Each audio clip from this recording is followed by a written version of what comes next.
Hello everybody, welcome back to Story Time with Rob. This is the first episode of 2023, and you know what? I think this is going to be a good one. I hope at least. I actually found this through some random YouTube video and had to find the story and read it because I was so compelled about the entire story. So whether this is fake or real, who knows? If it is fake, then it's told really well. If it's real, then that's kind of scary as well. But this is a story that was told from someone who worked on Jeffrey Epstein's Island.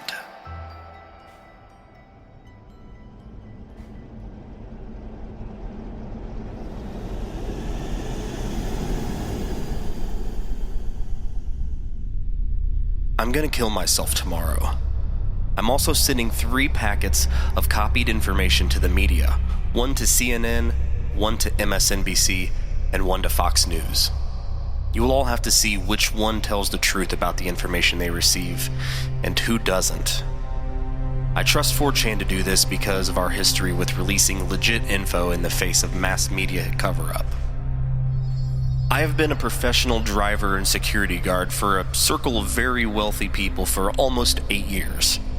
I started by working the door at a private gentleman's club outside of the DC area. From that job, I was introduced to some employment managers for Jeffrey Epstein. Because I had experience as both a cab driver and a bouncer, as well as always overlooking and keeping my mouth shut about the drugs and prostitution my employers at the club profited from, they thought I'd be a good fit to work the weekends for Mr. Epstein. At first, I didn't do very much. Definitely nothing important. I would run errands mostly and do anything my manager, who reported directly to Mr. Epstein, wanted me to do. So say the gardener calls out sick one day. It would be me mowing the lawn in his place. I was sort of a floating general helper. Inevitably, I ran into Mr. Epstein every now and then, and he was always very personable and enthusiastic. I had heard about his original court case and the rumors and everything, but just meeting this guy made me feel like it was all a lie because he seemed so kind and genuine. I thought he really was just a hotshot money man like a Bruce Wayne or a Tony Stark kind of figure, and I think ultimately that's how he wanted us all to see him. His God complex was, to say the least, very developed. Eventually I was trusted with bigger jobs. I think I got a good reputation because I cleaned one of Mr. Epstein's bedrooms one day. There was, to my dismay, a mixture of shit and cum on the bed sheets. I dealt with it professionally, and I didn't say anything. I knew by then that someone is always watching. There are cameras in almost every single room, save Mr. Epstein's private office and regular bedroom. He had several bedrooms, but one was his favorite, I guess. His main room. I never mentioned it to anyone, but I still got a thank you from my manager for being discreet. One day, I was asked to go pick up a masseuse from a bus station. I didn't ask her age, I knew better, but she couldn't have been older than 16. I got a really bad feeling in my stomach because at this point, denying Mr. Epstein's taste would be borderline irrational. I did my job though. I took her to his house, and a few hours later, I took her back to the bus stop. She was crying, and I didn't talk to her about it. A few weeks later, I did it again. Now, my manager tells me that Mr. Epstein would like me to take over all of his various pickups and drop-offs. They called it cutie duty. Fucking barf. But it was more than just girls. I would pick up drugs and other assorted packages, most of which I had no idea the contents, but as far as I was concerned, the less I knew, the better. I was getting paid very well for the amount of work that I was doing. In a given day, I spend 3, maybe 4 hours doing anything that could be considered work, and then the rest of the time I either sat in my car browsing 4chan on my phone or inside pretending like I was rich and that this was my house. For this, I was being paid $75K a year, more than I'd ever even hoped made my entire life. When I took over doing most of the driving, it went up to 115. Every time my job became more illegal, the money would get better. That's his tactic. He knows that people will do just about anything for the right price. I just want people to know, I guess, call it a public confession because I am guilty. But I guess I don't really care that much because I'm gonna be dead. I've done things I can't forgive myself for, and I think they'll have me killed anyways. I'm gonna do it on my own terms. Anyways, Mr. Epstein is very shrewd. He pays you a lot, but not enough for the shit that you have to do. And he tries to find the absolute least amount that he can pay you to keep doing it. For me, disgracefully, that was about $150K. I stayed on the cutie duty for about 4 months. Then Mr. Epstein took a trip abroad and he loaned me out to another family, the Romneys. Now, keep in mind, I never met Mitt Romney, and I don't think I even worked for him. I just worked for the family. I reported to an employment manager as usual. I was tasked with driving around a young man named Cole whenever he wanted. Cole's probably 22 and already had his license that had been suspended for drunk driving. He lived in a huge house out in the middle of nowhere outside of Boulder, Colorado. Man, it was beautiful. If I could have stayed there forever, I would have. I suspect it was a vacation cabin, or mansion, owned by his parents, but I digress. Every weekend we would drive into the city, he would get shit-faced drunk, find a woman or prostitute, and I'd take us all back home. Cole was a total piece of shit.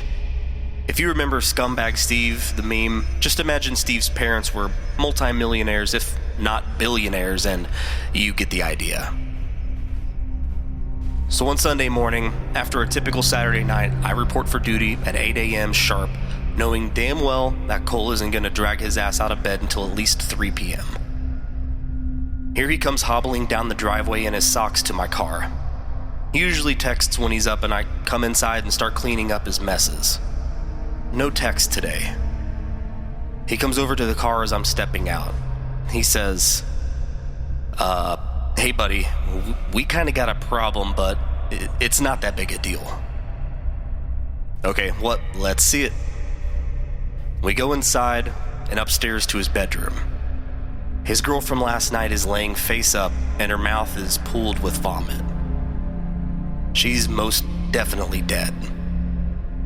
Far as I can tell, she overdosed on whatever combination of prescription drugs they were doing, passed out, puked, and then suffocated in her own vomit. I'm absolutely flipping my shit, and I've got my phone out dialing 911. Cole slaps it out of my hand and tells me to hold on. He says he can't get in trouble because it will look bad on his family. I said, Cole, you've already been getting into trouble. He says he knows, just not this kind of trouble. He says I'll get a big bonus if I just deal with it myself. Now, I'm way out here in the middle of nowhere, and the implication from day one of my employment in this circle has been that if I mess up, I might suffer harsh consequences. I know that what I did here was wrong. I know that, and I'm so sorry. I asked him what I'm supposed to do, and he says just wait. He gets a different phone out of the drawer and starts making calls. After a few minutes, I'm waiting in the hallway. He's casually pacing around the corpse. He gives me GPS coordinates for a little spot off of 111 out in the mountains. I'm supposed to wrap her up, take her there, and drop her off. He said there would be guys waiting there to take her. It's a long drive, and I don't look forward to it one bit. I wrap her up in his comforter. He stops me. Bro, he says, bro, not that blanket. That's like the softest blanket in the world, dude, no way. And he gets me a different blanket from the closet. Fucking real gentleman, Cole was. He got an F-150 at the property used for landscaping work. I put her body in the bed with a tarp on it, and I filled the rest of the back of the bed of the truck with landscaping supplies. Fertilizer, tools, etc. I tried to make it look really natural and boring. I'm shitting bricks. I can't believe that I'm actually doing this. But he's promising me that if I get busted, I'll have the best lawyers that money can buy, and I believe him. She's dead already anyways, and it's unlikely that he would get into any real legal trouble, just bad press. So what's the difference? The whole time driving, I'm just sweating right through my clothes. I have to stop twice to puke. When I get there, there's a little dirt spot you can pull off into, and sure enough, there's a big black SUV and a Jeep with off-road tires. I'm not about to just assume that these are the body people, so I stop and get out and approach the SUV. The window rolls down, and there's a woman who's probably in her 50s and a big guy driving. I don't know what to say, so I'm kind of like, how's it going? Feeling like a complete fucking idiot. She makes a call and describes me to the person on the phone, then shuts it and puts it down and says, "We're who you're looking for. Is it under all that stuff in the bed?" I say, "Yeah. Do you need help?" She says, "No. Take a break." So I walk into the trees a little bit and smoke a cigarette or two. They've got her out and put her in the Jeep within about 5 minutes. The woman tells me to drive and wait 15 minutes before I leave. Then they pull out and drive away. The Jeep drives further into the woods. I wait maybe 7 minutes and then I leave. I got a text later telling me to never leave early again. And it was from a blocked number. So when I get back to the house, Cole is sitting in the kitchen eating a massive bowl of Fruit Loops with a big serving spoon watching Love and Hip Hop. This man is like a child, and he hasn't even gotten dressed yet. He asked me to wash his blankets and sheets, and I do it. We got really drunk that night, and Cole tells me that this has happened twice before and it's always fine. He says he's like Scarface and shit. I hate him. The remaining few months go by without incident, and he gets his license back, freeing me at last. Mr. Epstein doesn't need me at this time, but I do get referred as a reliable driver to the bigwigs at Def Jam Records, who assigned me to work on Rihanna's crew while she promoted Talk That Talk, at that time her 6th and newest album. I never met Rihanna in person, just in passing now and then, but I found this job to agree with me a lot better than the others. I drove a van stacked with promotional gear from city to city while she toured. A few times I was sent to pick up Molly and was taught to use test strips to test for purity. If it was not pure, I was supposed to walk away, but it was always pure. There are circles within circles of connections. I believe there is an entire shadow economy strictly for the rich and famous to get their rocks off collectively. One thing I did learn about Rihanna is that she enjoys young females as well. I was sent to pick up 2 young girls and bring them to her hotel room. Of course, I was met outside the door by someone more important than me. It struck me as odd because, as far as I understand, Rihanna is not a billionaire like Epstein, but she was even more insulated and protected than he was. I'm sure a lot of that has to do with just personal choices regarding security, but I get the picture that in this world, influence and money both equal power, and Rihanna, especially in 2011 and 12, was highly influential. All I had to do was mention her name and girls would get in the car just like that. So the most noteworthy thing that happened while working for Def Jam is when Rihanna had a party to celebrate the end of her tour. Everybody was there. I mean, all the pop stars were there. Jonas Brothers, Lady Gaga, Justin Bieber, and even a few old heads like Elton John and some actors. I noticed John Travolta for sure, Seth Rogen, Emma Stone, Bradley Cooper, to name a few. For this party, I was, of course, tasked with getting entertainment. They wanted as young as I could get, and as many as I could get. Ostensibly, they were being hired to be a waitstaff, valet drivers, etc. But the plan was to switch it up on them when they actually got here. Give them drugs, money, whatever they need them to do what they wanted them to do, which was essentially to be in all-expenses-paid prostitutes for whoever wanted them. That part, thankfully, was not my job. I'm just a piece of shit who tricked them into going. I picked up 5 young girls from a mall, a couple of teenage boys I found walking along the road, and then I got a hold of an escort company to fill out and make an even dozen. The ones from the escort company were not underage, and I was severely chastised for it. My manager basically asked me if I ever wanted to work again. I said yes. He said, "Then act like you got some goddamn sense." I didn't make this mistake again. After the tour ended, I was just on my own for a month or so. I rented a house near Tulsa and basically isolated the entire time. I was starting to get ideas in my head about going to trade school or something when I was called back to come work for Mr. Epstein again. At this point, I have developed a bad coke habit, of which I have only been sober for a few months to this day. I needed something to make me do it. Coke makes you feel numb in a way that not much else does, and believe me, I've tried just about everything. There are research chemicals no one has even heard of that gets traded around in these circles. When I came back to work for Mr. Epstein on his island, I was going through an 8-ball every day or two. I binge drank at night, but I had to keep focused during the day. The coke wired me up, and the liquor brought me back down. That's the only way mentally that I could really cope with what was happening. I was flown to his now infamous island to be one of the regular staff.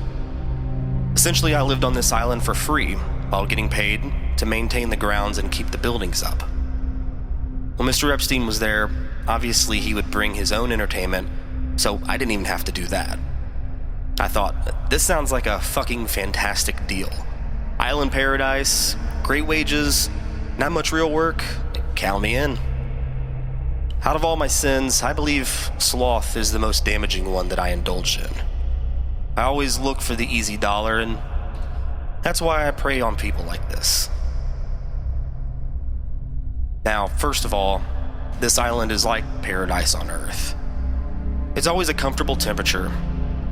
The rains are breathtakingly beautiful, and the architecture and decor of the houses are exquisite. Yes, the bathhouse is really creepy. The fake doors are there to confuse flyby surveillance, if anyone was wondering. The other regular staff were hard to get along with. They were all creeps, and I mean capital C fucking creeps. Made me wonder about myself, honestly, that I'm put here with them. They all joke about getting Mr. Epstein's leftovers, and the talk there was constantly about Mr. Epstein was going to visit the island again, when he would bring the important people, the world leaders, CEOs, etc. I and most of the staff were totally kept out of sight. We weren't allowed to work in an area unless we knew that it was empty. Only his most trusted employees could actually be in the building with him and his high-powered friends. Sometimes, though, it would just be the family and things were more relaxed. I passed by his office once, carrying some garbage, when he beckoned me inside. He asked me my name and I told him. He offered me a seat and I took it. You don't get far in this business by saying no. He began to talk to me and he looked really stressed. He asked me how anything that feels good could be bad. He had big painting of Oscar Wilde and considered him a personal hero. He began to explain hedonism to me and asked me if I understood. Of course, I said, who doesn't like fun? Lots of people. He said lots of people. Then he let me go about my duties.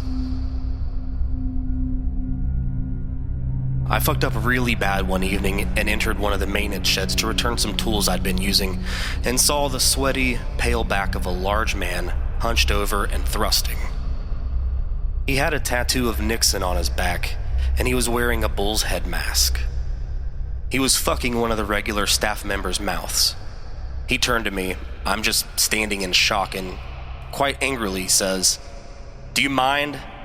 And I slammed the door shut. As I'm closing the door, I get a glimpse of my coworker's face, and he is crying. I googled Nixon back tattoo later and realized that that man was Roger Stone, who I'd never even heard of up until that point. I knew I was in deep shit. The next day, and for 2 weeks after, I got all of the worst jobs. Trash pickup, cleaning toilets, scrubbing his boats. It fucking sucked, but I kept my mouth shut anyways. As far as I understood, my pay had not been cut, so whatever. I'll do the shitty jobs where I'm by myself because, at least, hey, I'm by myself. That was fine with me.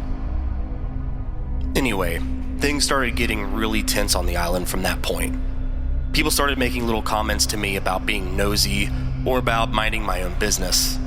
I started to get worried about being branded a troublemaker, which you do not want to be. things turn very quickly in this business. That's how they've kept a lid on it for so long.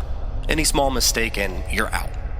Most people are let go with NDAs and the understanding that they will be watched the rest of their lives, which ultimately is how I got out as well. After Epstein died, they cut me loose. I guess they figure since he's dead, nothing I'd know would matter anyways. They're probably right, honestly. It probably won't matter anyway, but the rest of my time on that island was pure terror. I was just waiting to be taken away, or worse. It never happened, but I was still really scared. I saw a few of their weird plays that they would do around the bathhouse. Mr. Epstein had a little portable stage that he would set up. He would wear the bullhead that I saw Stone wearing and give a big speech about what he called freedom. He would say this island is the only free place in the whole world where anyone on it can do whatever they want. Bullshit. Not your employees. Not the children that you bring here. Total bullshit. Everyone would cheer. They'd get up and do a sort of conga line with tiki torches, real cringy old rich people shit, and then go into the bathhouse. There is a trapdoor on the floor that has not been reported in any of the investigation photos that I've seen, which lead to what they call the chamber.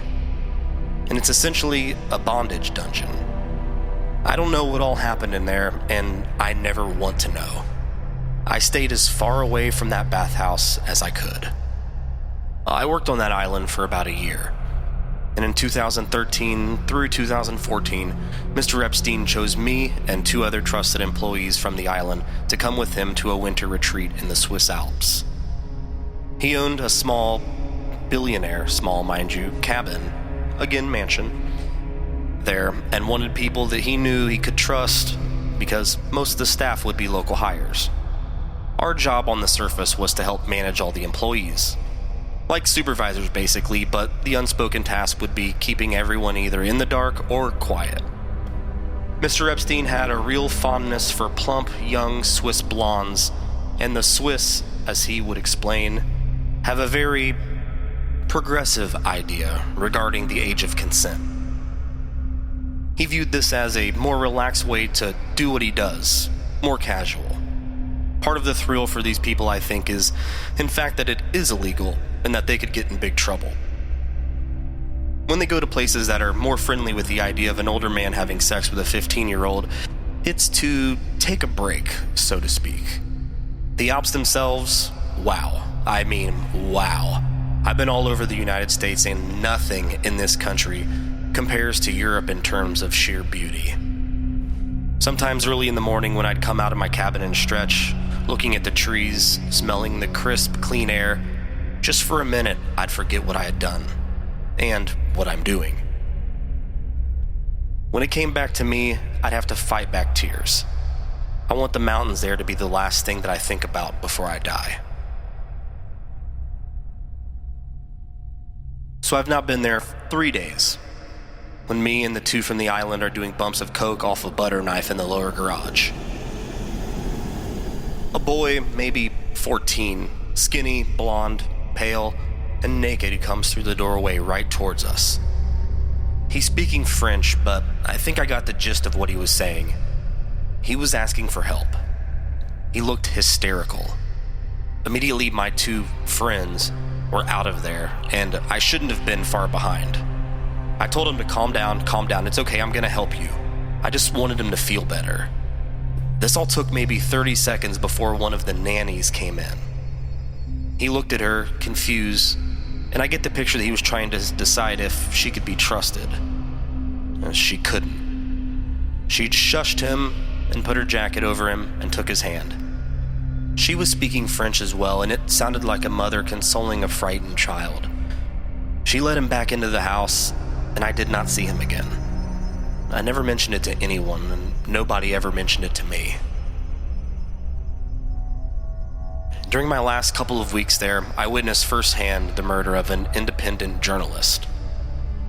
I don't think he was actually a journalist. I think he maybe had a blog or a YouTube channel, but I'd never heard of him and don't know his name, so I don't think he was anyone of real connection.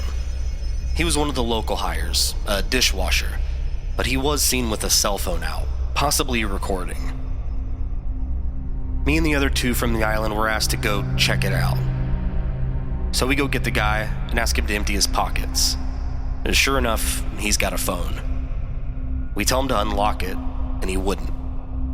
One of the other guys made a call, came back, and slugged him directly in the nose.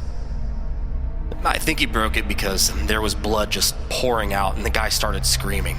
I don't think he'd ever been hit before, but me and the other guy held him down. Fuck it, I'll even say their name. It was Daniel Robinson from South Florida and Marcus Harper from Nevada. Marcus and I were holding him down, and Daniel was punching him again and again and told him to unlock his phone.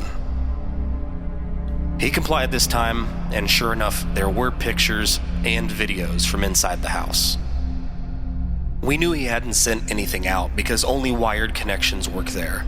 I guess they had signal jammers or something, or maybe it was just that it was so remote, I don't know.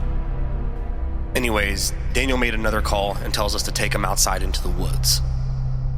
I think we were just going to threaten him and make him sign an NDA, but Daniel took off his belt and strangled him to death. We had to put his body up in an outbuilding because the ground was frozen. We put him through a wood chipper and then burned everything to ash. There were little bits of charred bone left over when I swept it all into a trash bag and threw it out with the regular garbage. This, above anything else, I feel the most guilty for.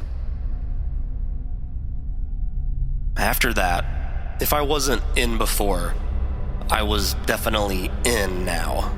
Me, Marcus, and Daniel. The three fucking stooges from hell. Daniel had been in the military, and I think he had a few screws loose because he always had a temper. He became the go-to guy for the really dirty shit. I started working for Mr. Epstein directly after this. He would confide in me sometimes, when he was very high, about how nothing really makes him feel good enough. He told me once that he hasn't felt happy in years.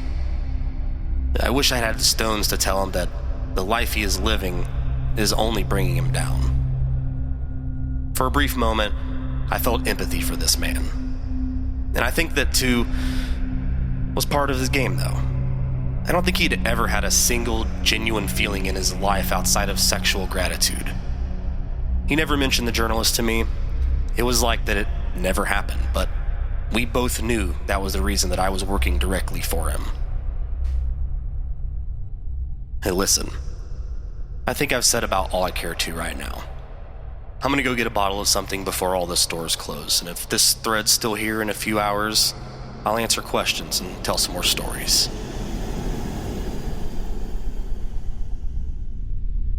At this point, the story itself is over.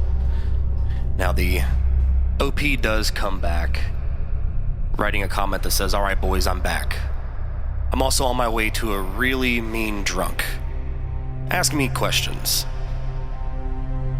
He answers a couple. Someone says, "Do you ever see any occult stuff on the island? Ropes, pentagrams, rituals, that kind of shit?" And he responds, "They called them plays and theater, but for my eyes, yeah, I would say the speeches and stuff that I saw look a lot like rituals. The bull's head mask was scary. I mean, it was a rubber mask for sure, but whoever spoke would wear it all night. When they would come out of the chamber, the masked person would just roam the island all night, and it was generally understood that if you were to avoid them at all costs. When they wear the mask, they're like an animal. They just wander around from one carnal satisfaction to the next. Food, sex, sometimes violence, whatever. And they could do whatever they want. If they came to you and told you to suck their dick or whatever, you have to do it. It never happened to me, thankfully, but I made sure on those nights to stay out of sight."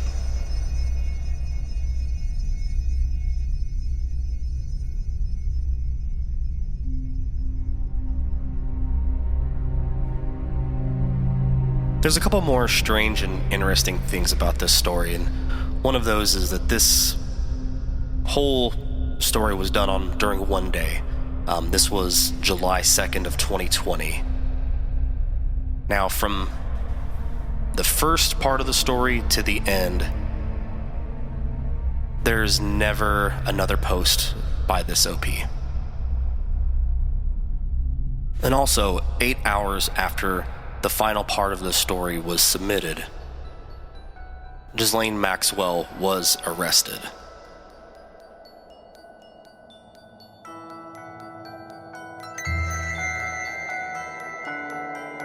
And there we have it. So that wraps up the very first story time with Rob from the new year. I hope you guys enjoyed it. Let me know what you think. Hopefully you hadn't heard it before, and if you have, hopefully you enjoyed it anyways. So until next time,